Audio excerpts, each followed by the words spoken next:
Jadi waktu saya jumpa Pak Habibie, Iya. saya tanya Pak Habibie, ya toh, Pak Habibie apa tahu rencana pergantian saya? Tahu apa ini keputusan Bapak? Benar keputusan saya? Saya tanya, kenapa saya harus diganti? Oh ini, beliau jawab waktu itu, ini permintaan mertua Anda, permintaan Pak Harto. Anda shock. Saya shock, Waktu itu Anda shock. saya shock. Ya. Apa yang ada di hati dan isi pikiran Anda waktu itu ketika mendengar bahwa ternyata yang minta adalah mertua Anda sendiri? Anda shock ya, kaget karena yang ternyata yang meminta untuk Anda dicopot sebagai Pangkostrat ternyata adalah mertua sendiri, dalam hal ini Pak Harto. Bagaimana situasinya pada saat Ya, itu? mungkin tadi ya, kalau kita lihat kondisi itu kan saya shock ya, saya kecewa. Kalau sekarang setelah sekian tahun kan saya lebih Tenang. menerima dan sebagainya. Dan dalam kondisi sekarang itu kan waktu itu kan pengakuannya Pak Habibie kepada saya. Iya.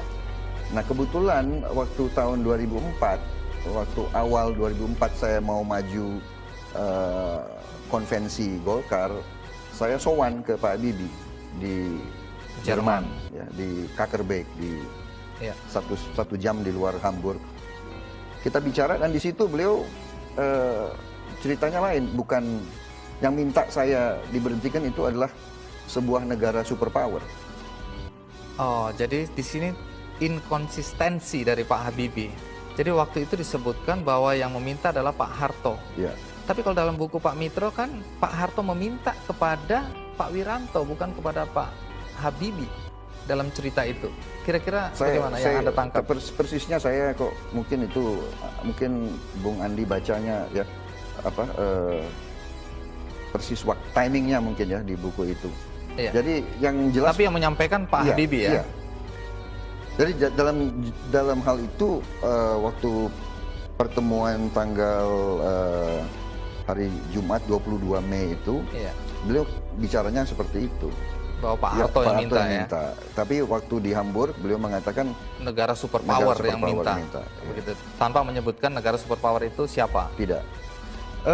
Dalam buku Pak Sumitro itu juga disebutkan bahwa Pak Harto punya prasangka buruk terhadap Anda dan Pak Habibie karena dua-dua dianggap berkolusi untuk mendongkel Pak Harto, ibaratnya putra mahkota, karena Anda diibaratkan putra mahkota waktu itu yang dalam cerita-cerita kerajaan akan mendongkel sang raja. Kira-kira begitu, apa betul sebenarnya kesimpulan semacam itu? Saya sendiri kan tidak bisa menduga apa di pikirannya apa ya tokoh-tokoh tua itu ya. Jadi saya waktu itu bekerja, mengabdi, berbuat yang terbaik untuk negara gitu, dan didorong oleh rasa itu tadi, rasa patriotisme. Jadi saya tidak begitu tahu ya kalau ada dugaan kolusi. Saya tidak merasa berkolusi.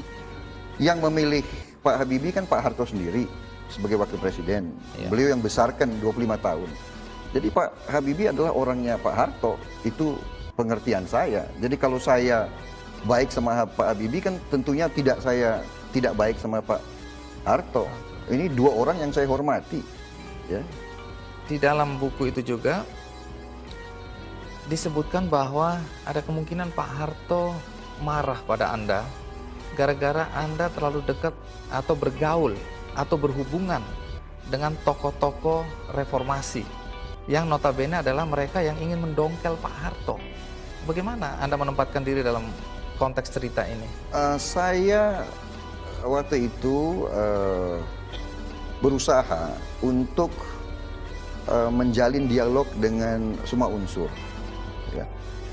Dan saya berusaha untuk supaya kalaupun ada dorongan reformasi itu berjalan dengan konstitusional, dengan damai, ya, dan dengan sesedikit mungkin menimbulkan goncangan-goncangan kepada bangsa. Jadi itu motivasi saya, dan saya melihat bahwa diskursus ataupun dialog kan baik. Bisa ditangkap salah sama Pak Harto bahwa ini kok ada orang mau mendongkel saya, kok menantu saya malah berada di sana. pikiran saya kan bagaimanapun Pak Harto sudah punya jasa yang besar kepada negara. 30 tahun. Apa ya, saya menginginkan suatu soft landing untuk beliau sebetulnya. Anda sebagai intelektual kelihatannya tertib dalam hal ini ya.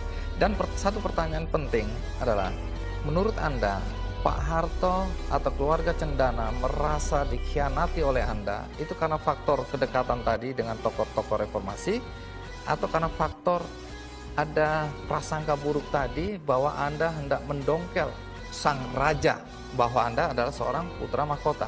Mana yang paling mendekati kebenaran?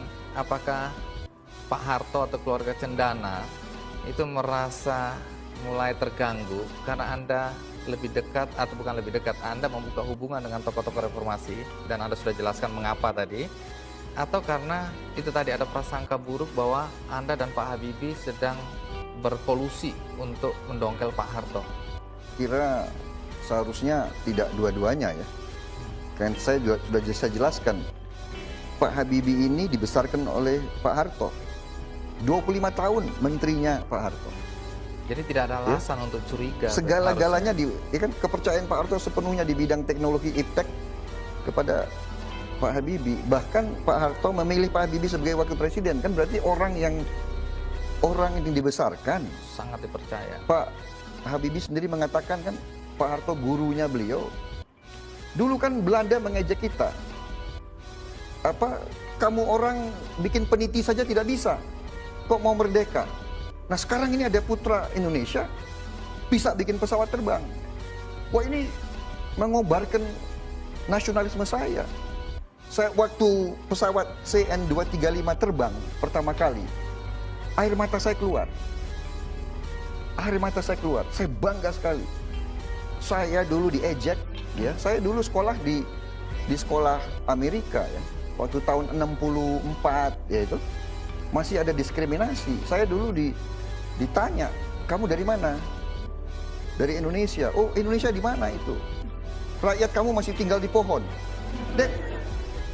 That's what they said. Your people are still living on trees.